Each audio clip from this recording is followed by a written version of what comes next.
The Bedford level experiment was performed numerous times in the mid to late 1800s by Samuel Rowbotham, the author of Zetetic Astronomy and Earth Not a Globe. The experiment was conducted in a 6-mile stretch of the Old Bedford River in Norfolk, England. Rowbotham used a telescope positioned 8 inches above the water and observed a friend in a boat with a flag on its mast positioned 3 feet above the water. If accepted calculations of supposed Earth curvature were correct, at a distance of 5 miles, there would be a measurable drop of 16 feet due to the Earth's curvature, and the flag would not be visible.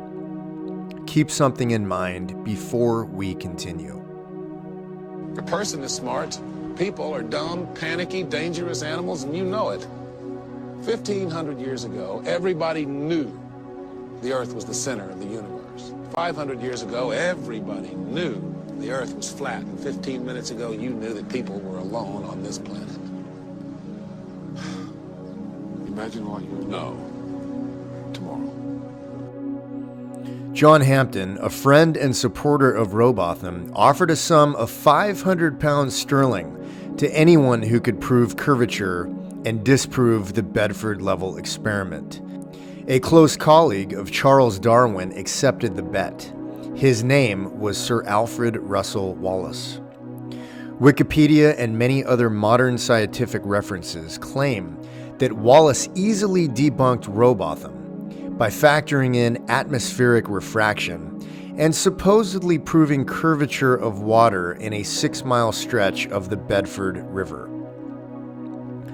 Wikipedia also states that the referee of the experiment was the editor of a scientific journal called The Field, and that he promptly paid Wallace after he easily won the wager.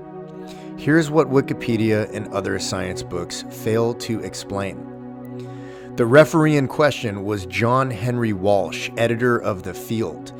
He was not present on the day of the bet and was replaced by a local apothecary named Mr. Coulter.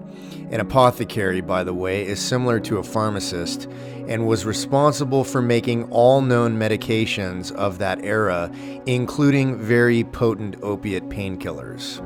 John Hampden stated in his manuscript, The Bedford Canal Swindle Exposed, that Coulter was a major slacker and paid no attention whatsoever to the specific variables of the bet.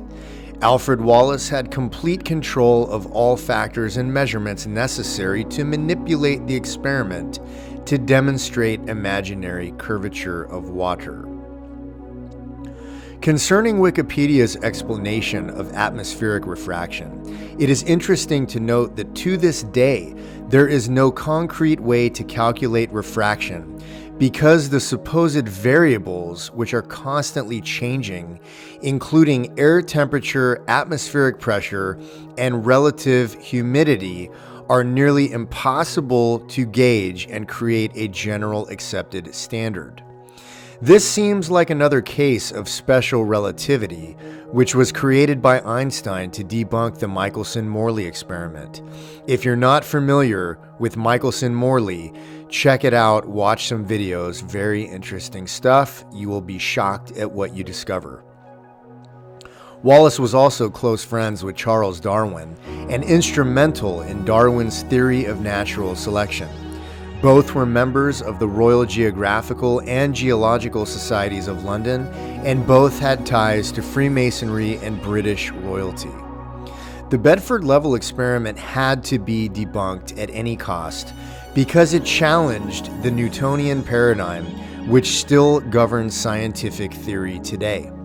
Linear causality does not account for quantum mechanics and spiritual components, which are beginning to cause a massive rift in the left brain logical scientific community that is without explanation for a lot of observable phenomena we witness today. Rowbotham and Hampden were up against some of the most powerful people in the world who would go to any lengths to preserve the Newtonian paradigm. The reality about water is that it is level and will always travel to a place to find its level. With modern technology, it's easy to see that it is scientifically impossible to detect or measure supposed curvature of the Earth. You may ask, how could a lie this big be told for this long and be accepted as the core belief of our existence on this supposed planet? This should answer that question. Once the belief system is buried in the back of your mind as a child, the stresses and responsibilities of adulthood prevent any questioning whatsoever of this indoctrination. It is also socially unacceptable to question the most simple and generally accepted scientific dogma of our time. Not to mention the fact that any mention of the concept of us living on a flat plane instantly brings images like these into our consciousness. We all remember the fairy tale about the voyage of Christopher Columbus and that they believed they were going to fall off the edge of the earth. Utter nonsense.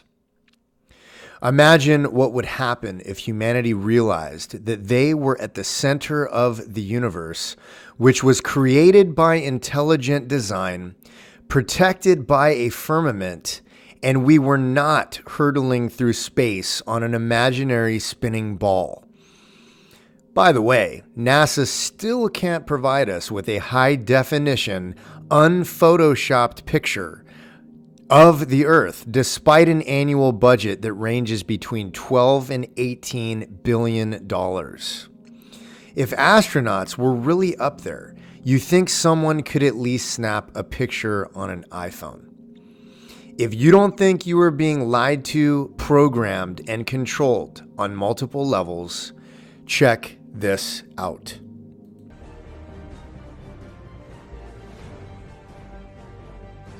It's proof right there. This is an official NASA photo of the first Apollo 11 lunar module landing on the moon. I mean, it's right there. This is proof, man. It's the picture's right there. It's landing on the moon. But the only problem I have with this picture is that it's taken from the moon. I don't know what the big deal was with being the first guy on the moon. It seems the camera crew was already there. Hey, all right. Do you see Photoshop? Yes. Yeah. Okay. And if those of you who think this technical difficulty was planned and think I'm scamming you, go do it for yourself. I'm going to zoom in on the Earth in Photoshop. You see the Earth? Yep. Okay. I'm going to go to Image, Adjust, Levels, and I'm going to bring the levels over here. And I'm going to bring the levels up. Uh-oh. What is that? Oh, wow. Yeah, wow. Why is there a square box around the Earth allegedly taken from the scientists on the moon in Apollo 17? Then you got other pictures like this, the blue marble, right, that come out. Okay, well, there's a big problem with the blue marble, and I'm going to zoom in here and show you what the problem is. These are all composite images where they are really not very good at Photoshop because they're using the Photoshop clone tool to replicate clouds. Earth, throughout its life, even when it formed, it was spinning, and it got a little wider at the equator than it does at the poles. So it's not actually a sphere, it's oblate, and officially it's an oblate spheroid. That's what we call it. But not only that, it's slightly wider below the equator than above the equator. A little chubbier. A little chubbier. Yeah. Chubby's a good way. It's like pear-shaped. So hopefully you're still with me. If we were living on a spinning ball that was spinning at the equator at a speed above 1,000 miles an hour, it would be impossible for water to remain on this ball. There is no situation in nature where physics can prove to us that gravity will hold water around a ball like they claim it does. And when you were in kindergarten and you asked your teacher or your parents how people in Australia walk around and do what they do upside down, you were onto something. But because we were not educated, we were indoctrinated, we were taught never to question the official narrative about anything.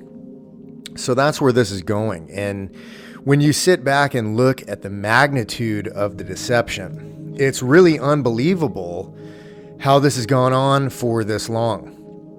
And when I first saw these YouTube videos about flat Earth, I wouldn't even click on them because I thought they were ridiculous. And I figured, I'm college educated, I have a good career, I'm successful. Why do I want to waste my time on something so ridiculous? I would prefer to watch something different. So finally I gave in and I was hooked. And like 100 other guys I've heard on YouTube, I originally started my quest trying to disprove such a ridiculous theory. And after failing over and over and over, everything started to add up. When you look at the secrecy about the North Pole, first off, and you look at the secrecy and limited access to Antarctica, and you listen to Admiral Richard Byrd speak about his journeys and adventures into Antarctica, and then you research Operation High Jump and Majestic 12, which are all declassified, and I'll definitely be getting into more detail in future videos, you start to realize that there is something really, really secretive going on in Antarctica. And you look at the pictures of the gigantic ice wall, and you start to realize that this ice wall basically encompasses the entire plane we live on. So this gets crazy when you start going this far down the rabbit hole, and then you say, how could my entire reality have been fabricated? And human beings are innocent by nature and very open to programming and suggestion. And we have some puppet masters pulling the strings in this reality that are highly skilled, highly intelligent, and very well funded. And their goal is to keep you spinning on this imaginary ball so everything in your life spins out of control, and you barely have enough time to put together one critical thought in your head with the hundreds of distractions, whether it be entertainment or social media or the stresses of daily life, bills and kids and jobs and bosses and traffic and vehicles that break down and mortgages to pay and all of this kind of stuff. So we're being assaulted on so many different levels that it's very obvious at this point that there's some type of massive awakening going on. Because if you would have told me 6 months ago that I would be investigating these type of topics on a YouTube channel, I would have told you you were crazy. And, you know, at the end of the day, it doesn't matter what other people think about you. There's a really good meme. It says, I used to care what other people thought about me until I tried paying my bills with their opinions. And the reality is you're not going to pay your bills with anybody's opinions but your own. So, and it's also fascinating too that the haters just come out in droves when you start making videos like this, man. People hate this stuff because it either makes them feel really insecure that their fabricated reality is starting to crumble like a house of cards, or they really wish they were flying through space on a spinning ball, circling a gigantic ball of fire, hurtling through infinite space, and that they were created when nothing exploded to create everything, which is the Big Bang Theory, that all of this came from absolutely nothing that exploded, which is just nonsense. So, it's pretty obvious I believe in intelligent design. It's pretty obvious I believe we are not moving at all and everything is circling around us. So if you are on the same page, or you don't even have to be on the page, but I'm going to tell you what, do some research and open your mind, because there's an awakening going on, and this is what will push you off the edge and really get you to change your perspective on everything, because we are talking about a complete and total fabrication of reality that you've been indoctrinated into. We've all been indoctrinated into it. So till next time, God bless, and would love to hear your feedback.